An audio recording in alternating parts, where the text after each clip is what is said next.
What is a portfolio, and why do you want one? You want one. A portfolio is a large, thin, flat case for loose sheets of paper such as drawings or maps.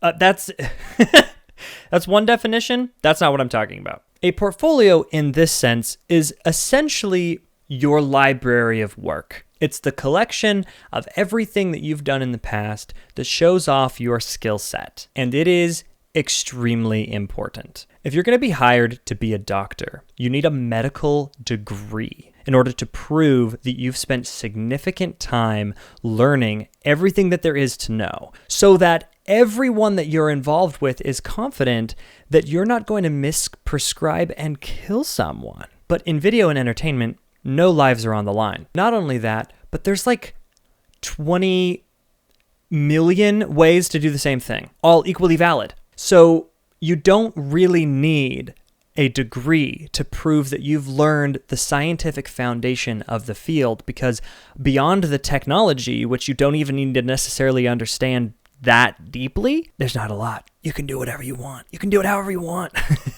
So the way that we all prove to each other that we know what we're doing and that we can actually create something valuable for our client is with our portfolio. Basically, our work gets us more work. If we've done work in the past and we can show that this was good work, then more people are willing to hire us because they can see what we've done. So a portfolio is an insanely amazing tool once you already have one. It does make it kind of difficult when you're starting out though, because everyone hires based on portfolio. So how do you get hired when you don't have one? Let me give you a couple of examples of what a portfolio looks like. Again, I don't really know of a massively standard definition for exactly what it is. I tend to see my portfolio as any of my past work that I deem worthy of showing to potential clients. This usually takes the form of my reel, my resume, and my website. We're going to talk about building a website. We're going to talk about building a resume. We're going to talk about building a reel. You don't need to stress too much about creating these things right now, but I do suggest that you start looking for opportunities to get work to build your portfolio as quick as you can. Now, from what I assume to be your perspective as a student, just learning what a portfolio is, knowing that that's the thing that's going to get you hired, it's easy to start panicking that you won't get hired because you don't have a portfolio. That is not the case necessarily. There are opportunities. When I got my job, it's not because I had a good portfolio. I had a couple of projects and they were really bad.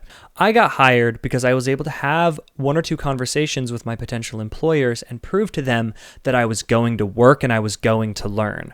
And they needed an intern who was willing to learn and do some of the gross busy work. So my first few weeks, I was renovating their office, painting their walls, ripping up their carpet. After that, I was thrown a small motion graphics opportunity. Their main special effects guy gave me some basic ideas, and then I just had to watch YouTube tutorials and figure it out. You can and should believe in yourself. And if you do, and you can have that confidence to say, I may not necessarily know what I'm doing, but I know I can figure it out.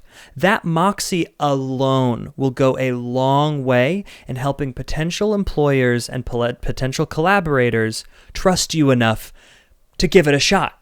The next video is going to be all of my suggestions for how to get jobs without a portfolio in order to build a portfolio, so that by the end of the course, you can have at least a bit of a portfolio to start getting those first paid gigs, okay? Now, a portfolio is kind of your work history. It's kind of past projects. It's kind of your resume. But it's a little bit more than that. It's essentially the best of the best.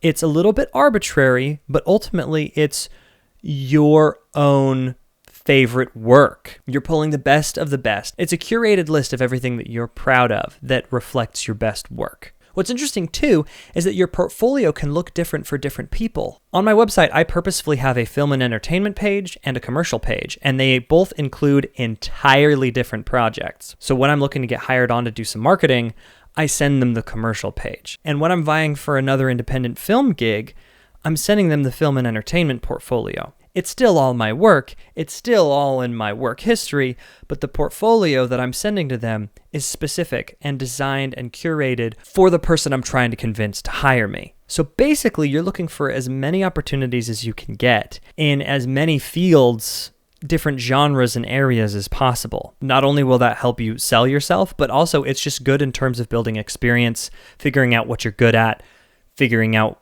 what you enjoy doing the most. You cannot go wrong by getting a bunch of different individual gigs in a bunch of individual genres. It's only going to help you.